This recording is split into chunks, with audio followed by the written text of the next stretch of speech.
Good morning, everyone. Welcome to the Triangle Center for Spiritual Living here in Cary, North Carolina. My name's Barbara Kane, and I'm one of the practitioners for this wonderful congregation. And this morning, it's time for us to do meditation. My reading for today is from 365 Science of Mind by Ernest Holmes. It's kind of a devotional, and it has some really beautiful quotes and lovely information. And today I've decided to read, I release every tension of mind and body. And so I'll do the introductory reading, then we'll do a silent meditation for about 15 minutes, and then I'll pray us out. So, release, and ye shall be released. Luke 6:37. Today I release all thoughts of fear from my mind. Today I lay down the burden of carrying the load of responsibility of life for myself and for others. Today I relax all sense of strain. I remember that Emerson said, "The universe remains at heart unhurt." That Jesus said, "Let not your heart be troubled." I know that I live under the government of good and am guided by spirit. Therefore I lay all trouble aside, seeking to look through it, beyond it, above it, to detach from the realm of reality, to separate it from any consciousness that brings to me or to anyone else, regardless of what my problem of the moment seems to be. And so now I invite you to close your outer eyes and take a deep breath and release. As you release the breath, relax every part of your body, beginning with your toes up to your knees. Take another deep breath, and as you blow it out, release every muscle strain, every feeling of tension from your thighs, from your torso, from your chest. And one more deep breath.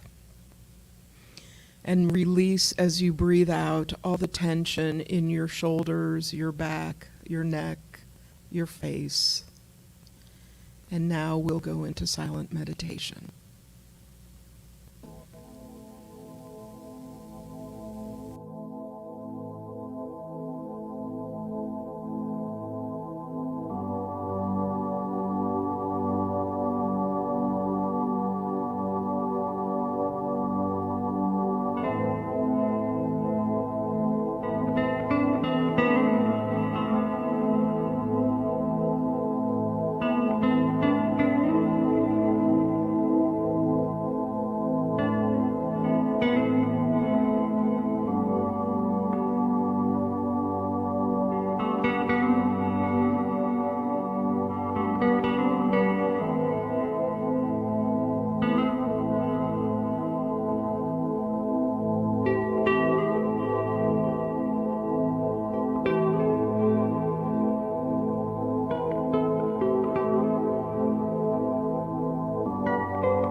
Now I welcome you to start bringing your attention back into the room, and maybe wiggle your toes and your fingers. And when you're comfortable, you can open your eyes. I align myself with the powers of goodness and of right action. I abide in perfect and complete faith in God as my ever-present good. I take up no arms to fight the negative. I turn from all fear, turn joyfully and resolutely to faith, realizing that light is immune to darkness, that night has no power over the day, that dawn dissipates the shadows of midnight. I turn my attention to the light eternal, without struggle, realizing that light shining through the dark places of my consciousness will dissipate them, and that I will walk in the light in which there is no darkness.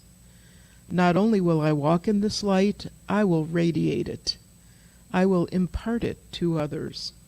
I will remember the saying, "Let your light so shine before people that they, seeing your good works, shall glorify that Spirit which art in heaven." I will remember that Spirit which art in heaven is in that heaven that is within me. And so it is. And now in just about 10 minutes at 10:45, we'll start our regular service. So take a moment, take a bio break, get a cup of tea, stretch. We'll see you soon.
Good morning, everyone. Welcome to the Triangle Center for Spiritual Living, whether you're joining us here at Sophie's Grill and Bar in Cary, or whether you are at home and enjoying the service from the comforts of your own home through the amazing technology of StreamYard.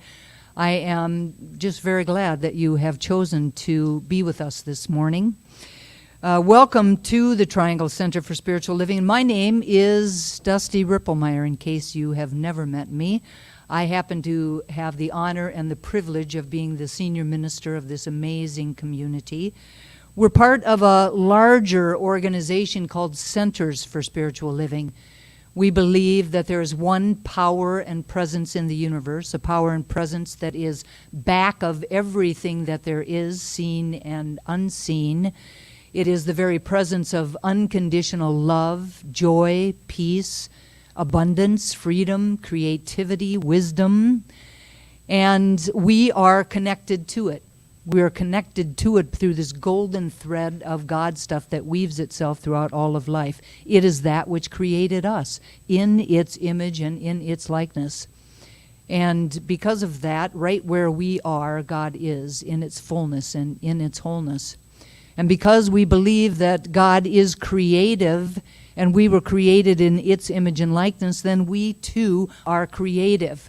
That we believe that we literally create the experiences of our lives.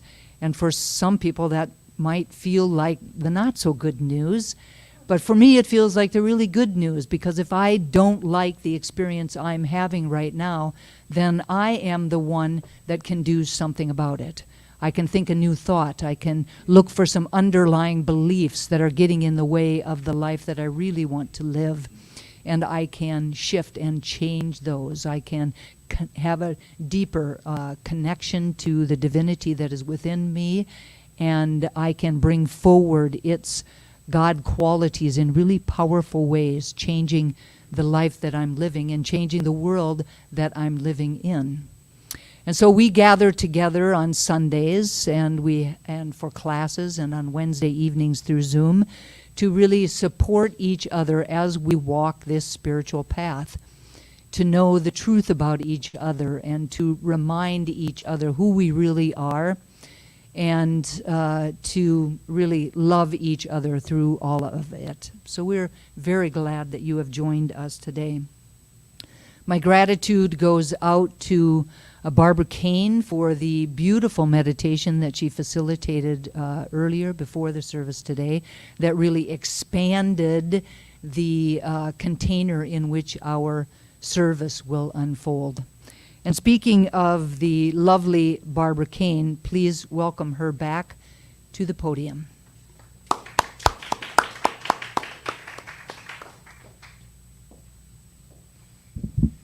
Good morning, everyone. Our theme for the month of August is a pause for guidance. Reverend Dusty's talk title for today is Rise and Reemerge. I'm now going to read this community's purpose statement. This is our reason for being here. Our purpose is to inspire, educate, and empower individuals to experience themselves as unique and individualized expressions of God, the love intelligence that governs the universe. We are committed to not merely a theoretical understanding of our oneness and unity with God, but to consciously practice this truth in our everyday lives.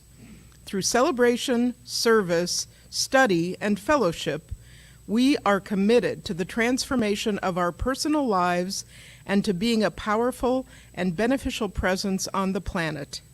With the energy of unconditional love, simply, we are here for God. And now I'd like to invite everyone to please close your eyes one more time, turn within, open your heart and mind, and allow the healing sounds of the crystal bowls to simply wash over you.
Okay, now come back to your body, come back into the room,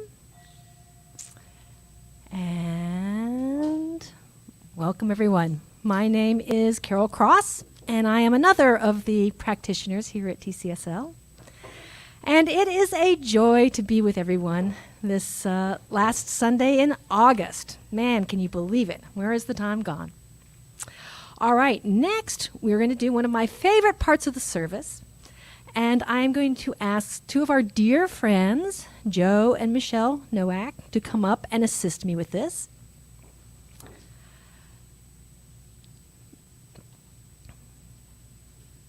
Thank you both so much. The Triangle Center for Spiritual Living honors the diversity and threads of truth that run through all spiritual paths, as represented by this ceremony. Christianity is the path of Christ consciousness, love, and forgiveness. Buddhism is the path of compassion and understanding. Judaism is the ethical path of living by sacred law. Baha'i is the path of unity and peace. Islam is the path of submission to the will of God, the highest calling. Confucianism is the path of deliberate tradition. Taoism is the natural way, the path of ultimate reality. Native American practice and shamanic traditions are the paths of primal spirituality.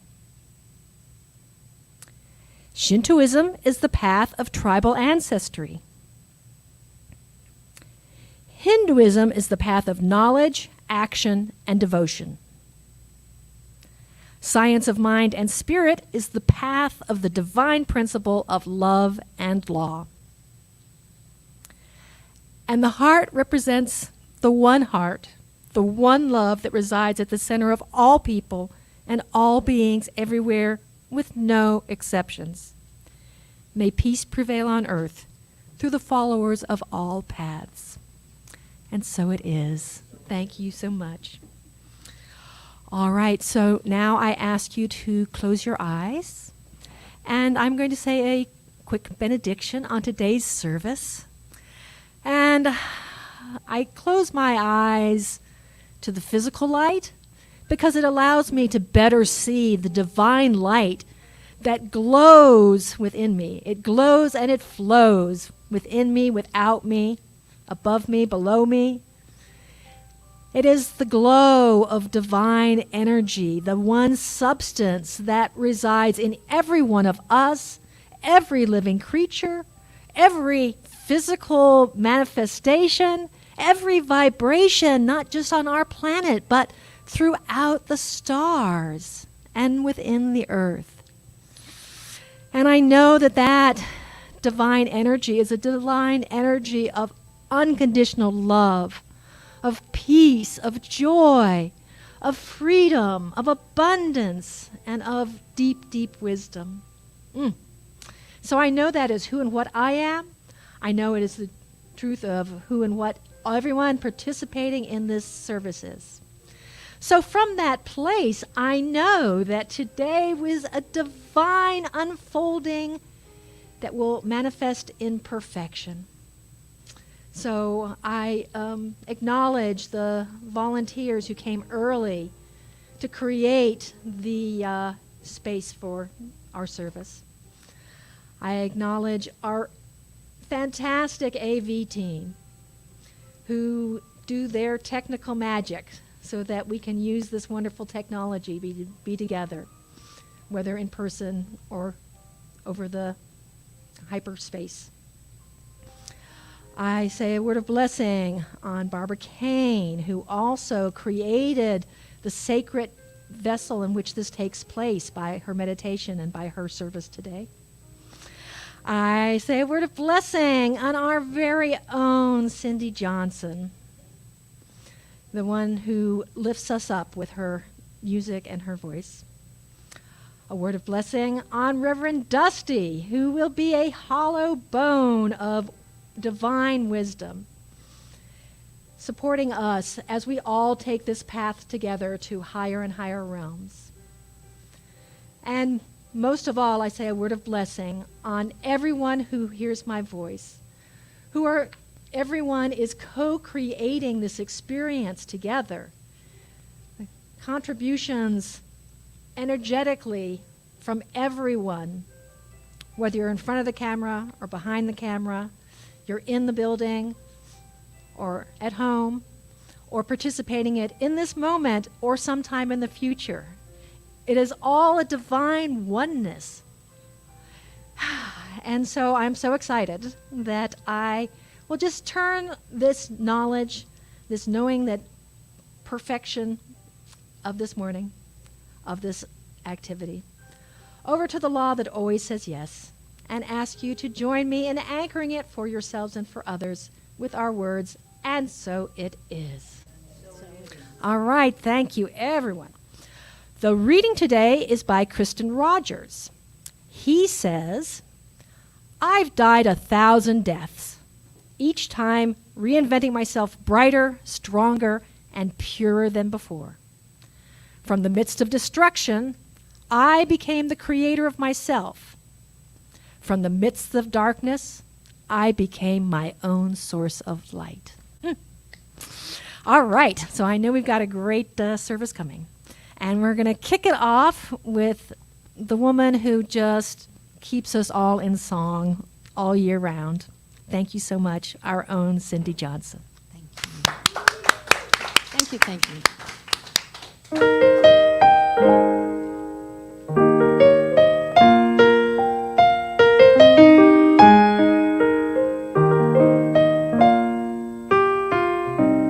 Things are changing around me now. Things are new, unfamiliar somehow. Nothing is certain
Clearly, I got a little bit mixed up on what is stage right and stage left this morning.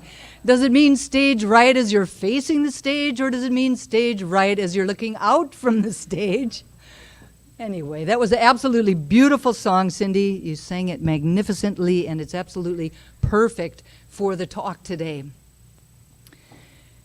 There's a scene from Harry Potter and the Chamber of Secrets, in which we see Harry in Dumbledore's office.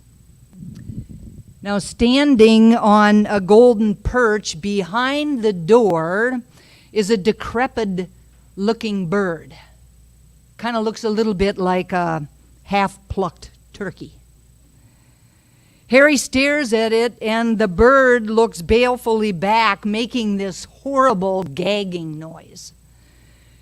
Harry thinks it looks pretty ill. Its eyes are dull, and even as Harry is watching it, a couple more feathers fall out of its tail.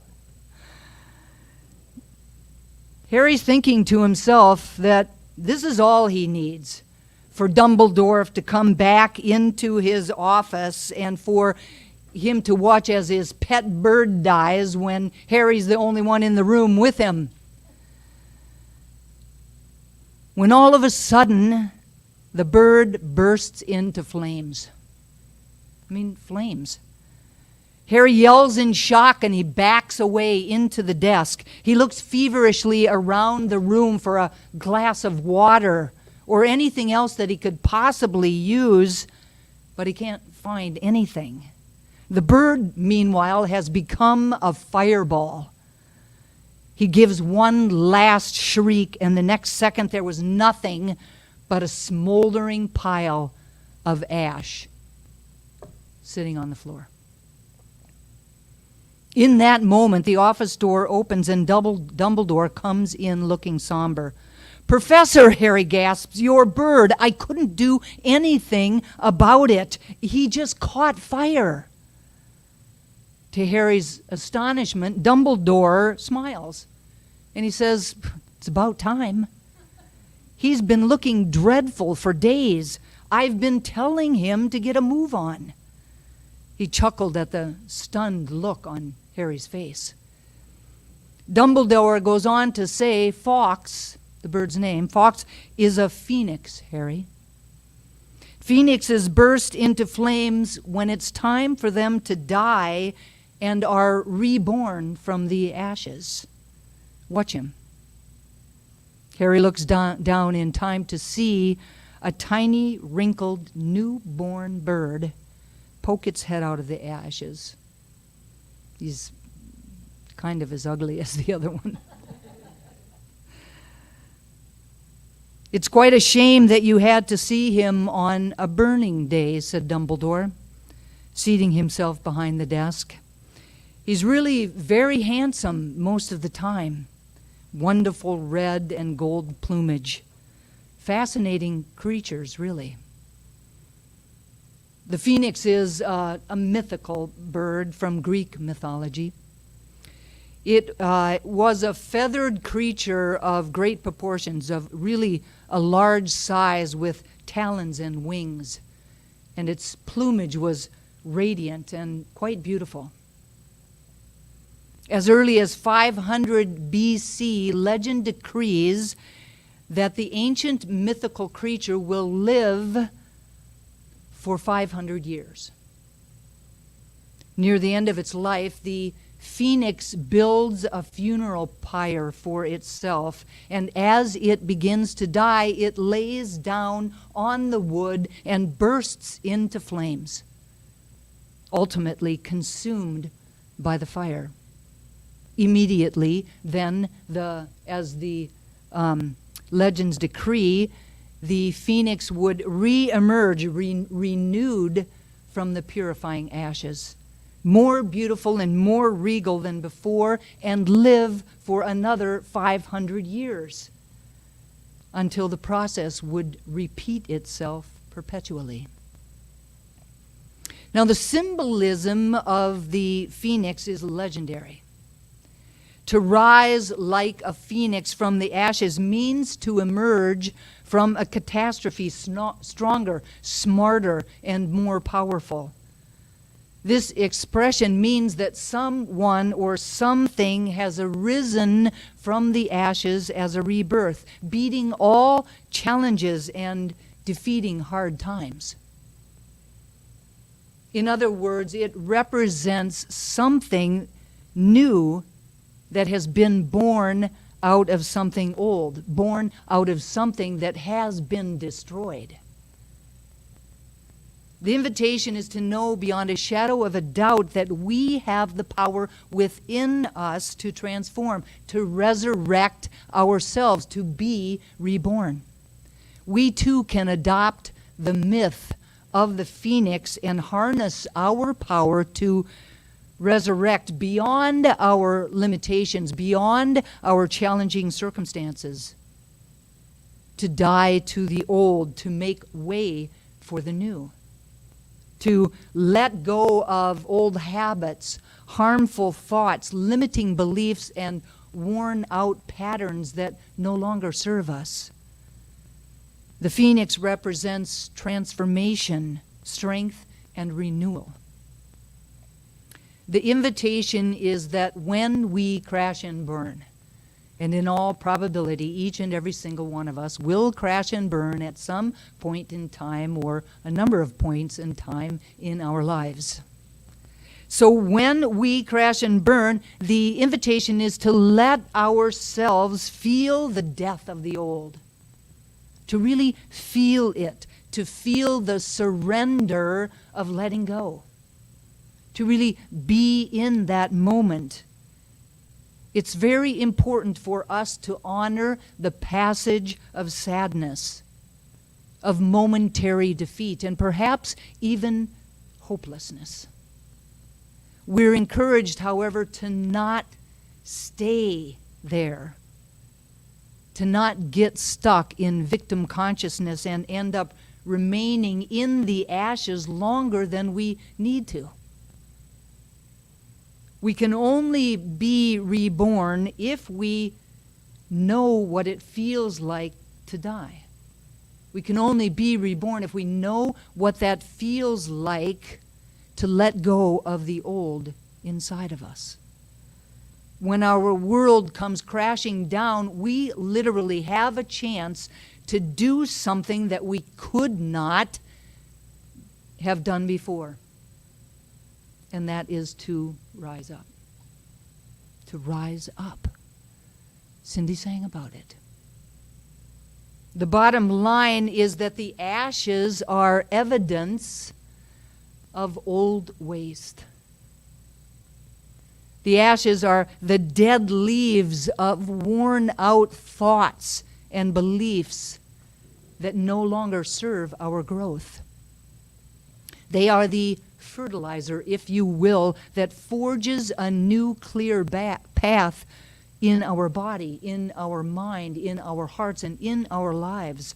They are the emotions that get converted and transformed into the very fuel that gives us the energy to surge up and out of our pain, up and out of our confusion, our depression, our shock, the stifling and limiting ways that we have perhaps been stuck in. Like the phoenix, we can burn all that has not worked in the past, all that hinders our individual and collective growth and evolution, and out of that rise up into a new world and a new way of being in that world. Another example of rising up that we often talk about around here is the complete transformation of a caterpillar into a butterfly. It's a beautiful example of the old dying to make room for the new, of something rising out of the goo that was the caterpillar and its former life. Like the flames of the pyre that the phoenix creates for itself, that pyre that reduces everything to ashes, the process that happens within the cocoon completely destructs everything.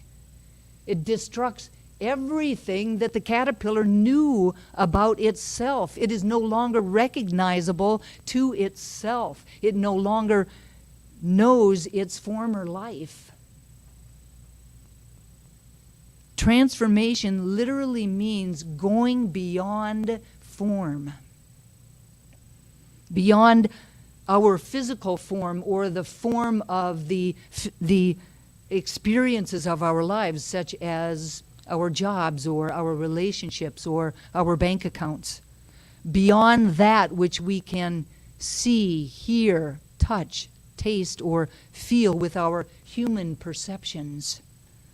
Transformation involves the shedding of old ways, especially those that have become burdens to us. That ball and chain that we're carrying around. This practice proclaims that no matter who we are, no matter what has already happened to us, no matter what we have done, that it is still possible to be and to do something new. Anything is possible. We are not tied to that which has happened before. We can create something completely new out of the old. Thich Nhat Hanh describes transformation as the deepening that takes place when we get in touch with our higher self. It involves the personal renewals that come with a spiritual awakening or an aha moment, as Oprah likes to call them. It involves the revelation of an unconscious belief or the new awareness of a spiritual truth. The deepening that takes place is really an indicator of our spiritual growth as a spiritual being having a human incarnation. And it enables us to rise above our circumstances. It enables us to maintain a calm and peaceful demeanor even under the most trying of times. As spiritual beings having a human incarnation, we're always being called to a higher state of consciousness. There's a greater yet to be for each and every single one of us. We are divine emanations of God. God's infinite possibility and power are at the very core of our being. We are here to grow and to evolve and to become kinder, more open, more aware, more compassionate, more loving, greater than we have ever been to date. And the underlying truth, the underlying foundational truth is that everything that we need to transform ourselves, to really powerfully step into our spiritual growth, to step into our spiritual magnificence, to transform our lives, and to transform the world is already within us. It is already within us. Now, this idea that everything we need to transform ourselves, our lives, and our world is within us brings me to the second part of my talk.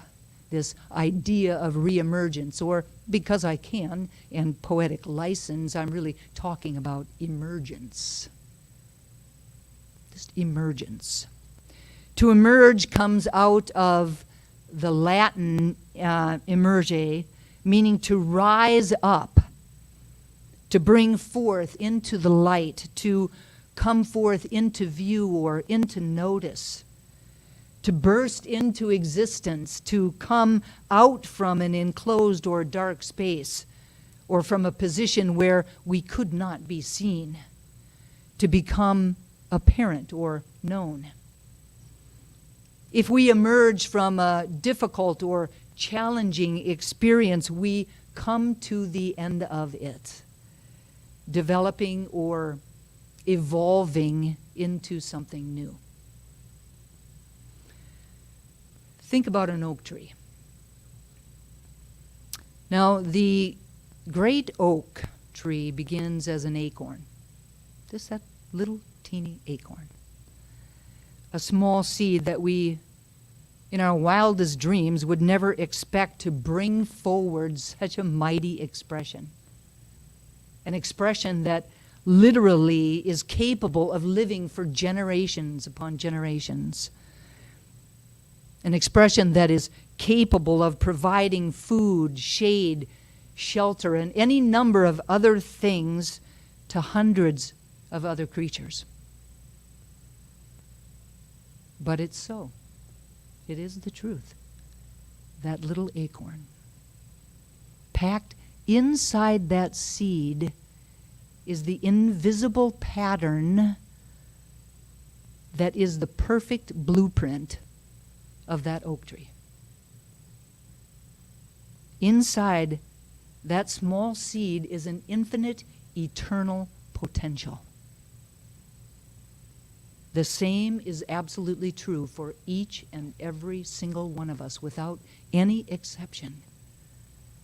Just as the acorn doesn't come as an empty shell, neither do we. Just as the seed does not have to try to make something of itself, neither do we. The seed we started as, the seed that we arrived on the planet as, already and always contains the substance and the mechanics for the fulfillment of our lives. The substance and the mechanics for not only the fulfillment of our lives, but the fulfillment of everyone and everything that evolves from our life. All it takes is the right conditions.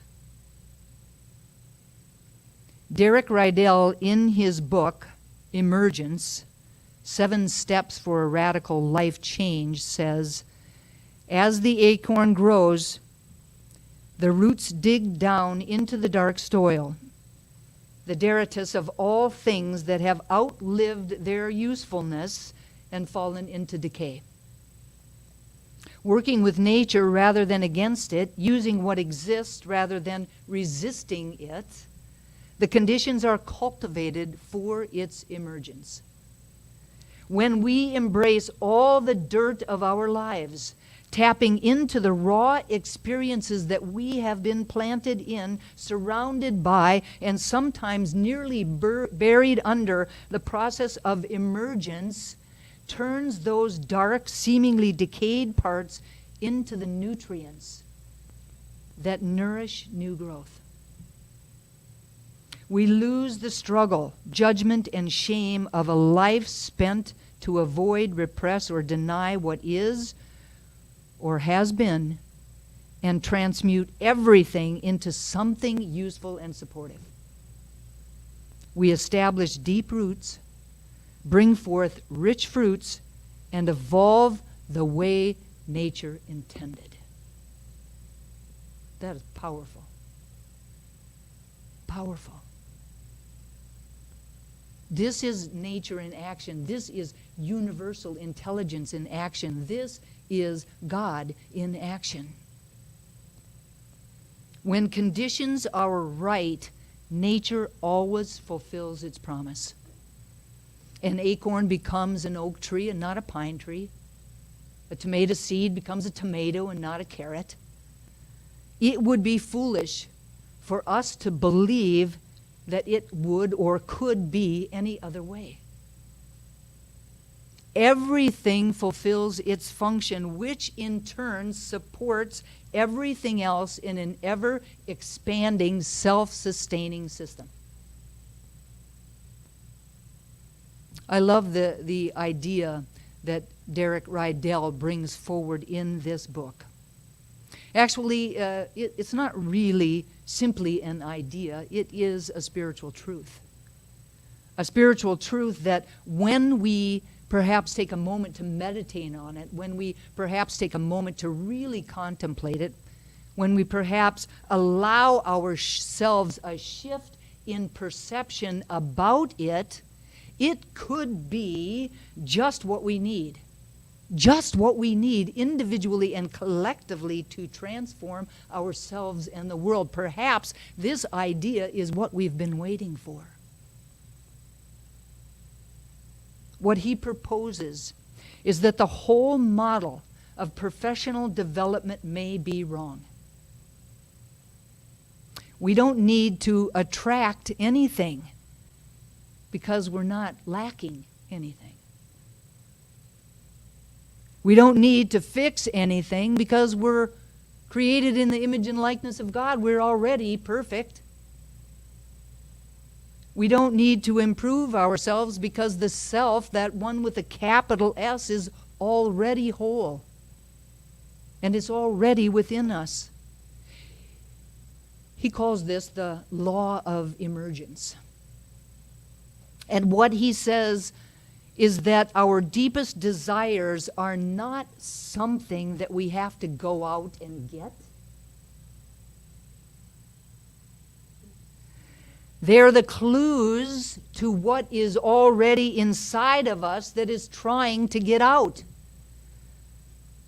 And our work is to do whatever is necessary to reveal our innate wholeness, to reveal that which is within us that is seeking to be expressed. The bottom line is that we are already whole, perfect, and complete, and therefore all of our efforts to fix or attract or to achieve or to be something are actually getting in the way of being who we really are. Ralph Waldo Emerson says, "What lies behind us and what lies before us are tiny matters compared to what lies within us."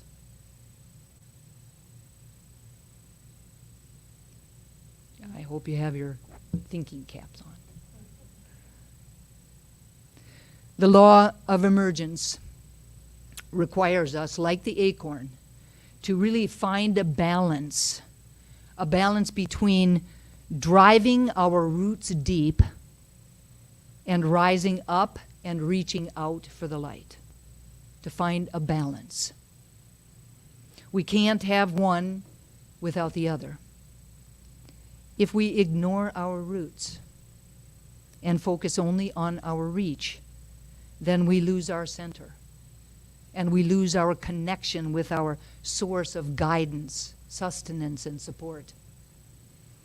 When we're not grounded in a deeper place, then we lose sight of who we really are. We lose our awareness of that which is seeking to express through and as us. When we find a natural balance, and it'll be different for each one of us, but when we find a natural balance, we're able to reach higher and wider because we're more grounded, because we're more connected, we're more in alignment with our source. We're more able to powerfully step into our spiritual growth and actually transform in the direction of our true nature. The more rooted we are in the soil of our soul, Cindy sang about it. The more rooted we are in the soil of our soul, the more connected we are to our inner divinity. When this is the space from which we live our lives, we become who we are meant to be rather than becoming lost in an attempt to become something other than who we truly are. That makes sense. Our highest and best expression will always emerge when the conditions are right. Just like they do for the acorn, just like they do for everything else in nature. And it might not seem what we would call right because it feels bad or doesn't look so good. It's like the phoenix bursting into flame.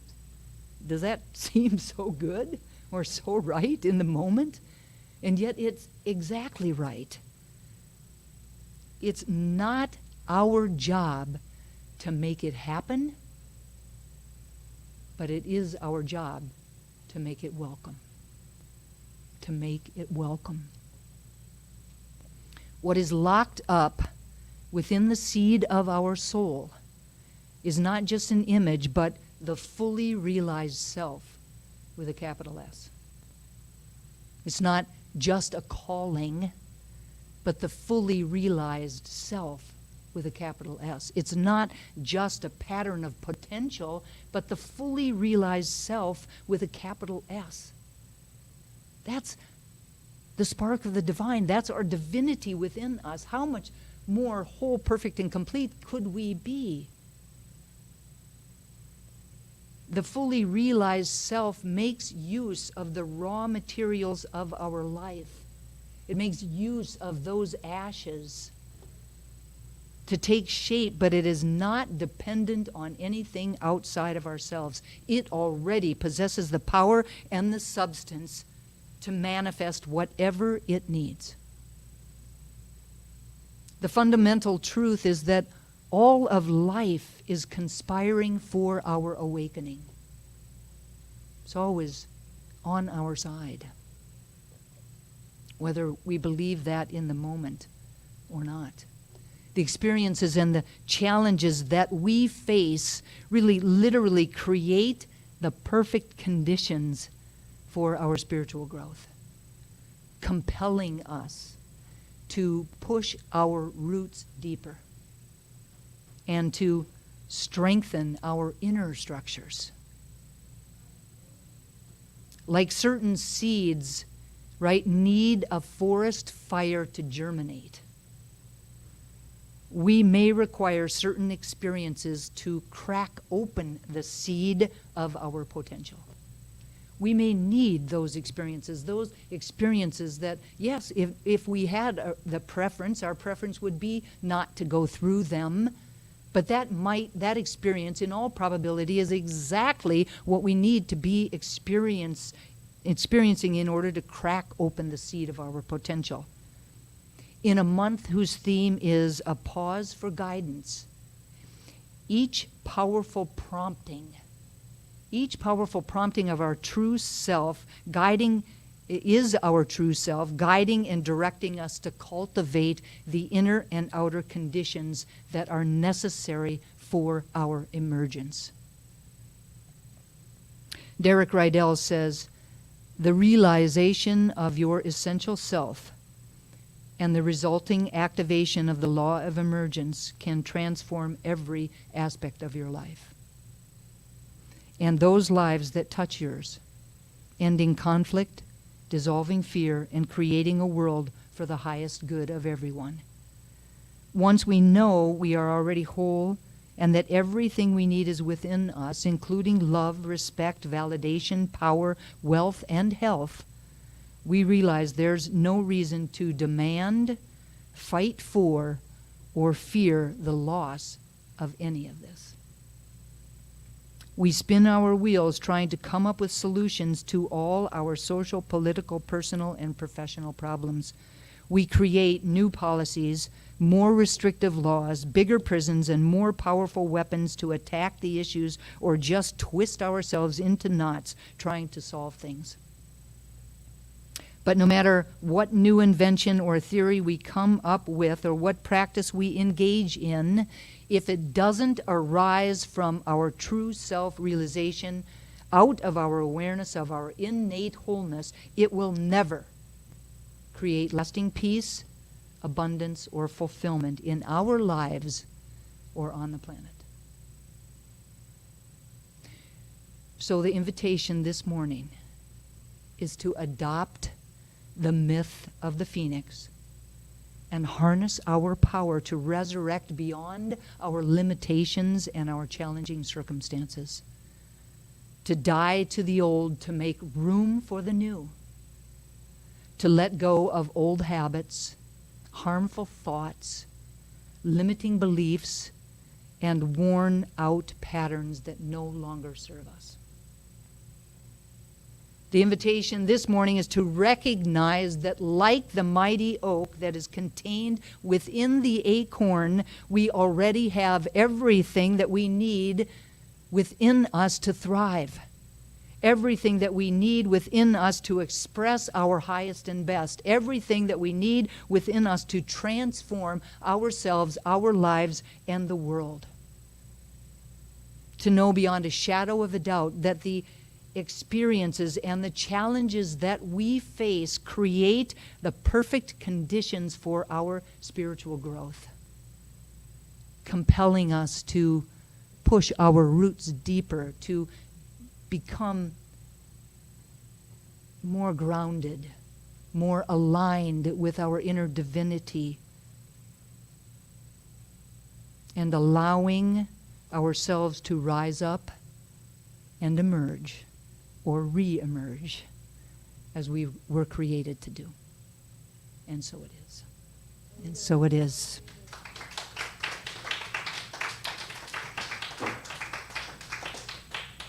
Thank you. It is now time for our conscious giving. The Triangle Center for Spiritual Living is sustained by the giving of our time, talent, and treasure.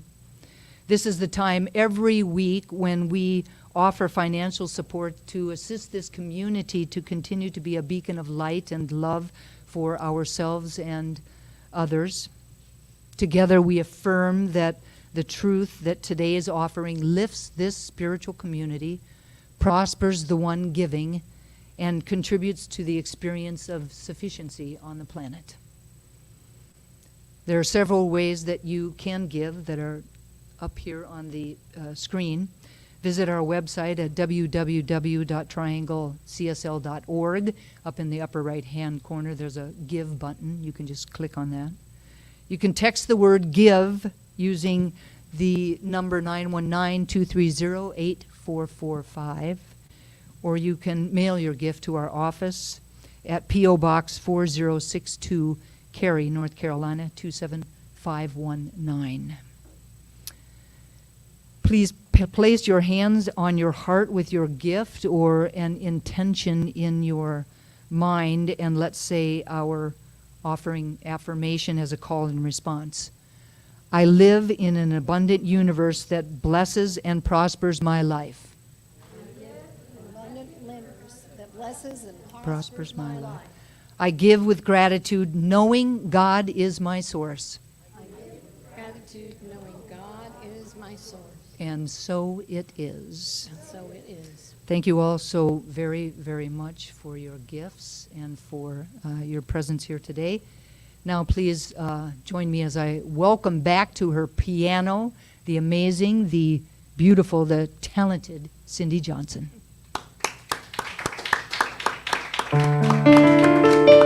Thank you. As you all know, I always try to get Spirit to tell me what to sing. And the second song was not coming. So I ended up bringing two and asking Dusty, and which song should I sing? She said, well, just wait until the talk. And she mentions Derek Rydell. Derek Rydell is the lyricist of this song. Don't you think you owe it to yourself to look inside of you? Take the time to realize what you are here to do. Don't you think the time has finally come to stand and face the fire? To walk into the blazing sun and claim your heart's desire. You were playing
Cindy, just thank you so much. Not only is your voice and your playing so beautiful, but you really exemplified the lesson of this service, that these questions that we have, the answers are inside of ourselves if we just pay attention. So I bet all of you all are as on fire about nurturing your inner phoenix and that new bright red and shiny phoenix.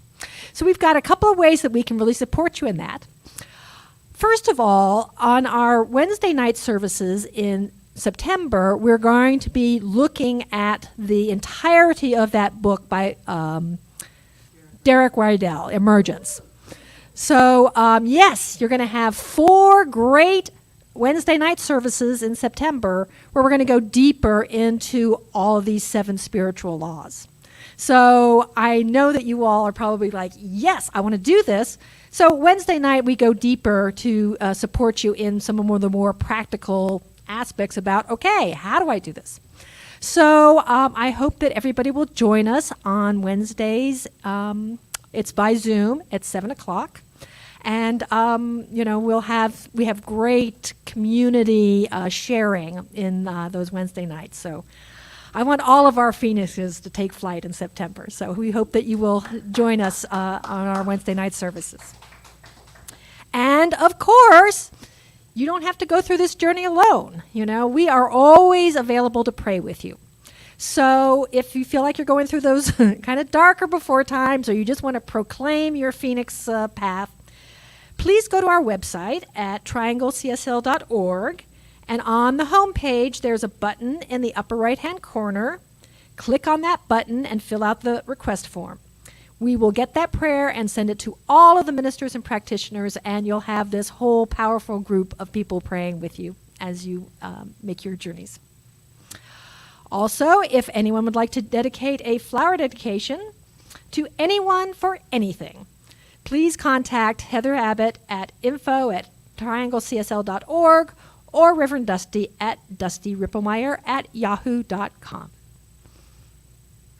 All right, well, it's back to school time. Summer vacations are becoming over.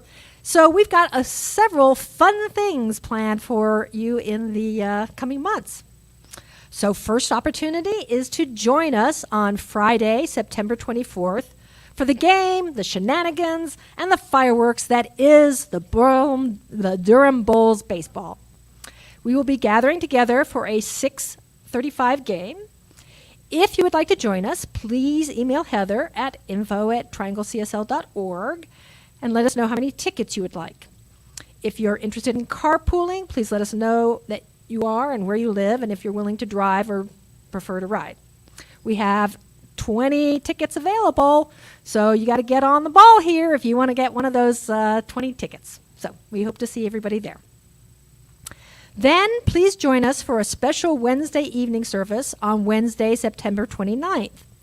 We will be showing a really cool movie called Hip Hopperation. It is a documentary about a dance troupe from New Zealand whose youngest member is 63. Who travel to Las Vegas to perform in a hip-hop competition. As the tagline says, you're never too old to go on the journey of a lifetime.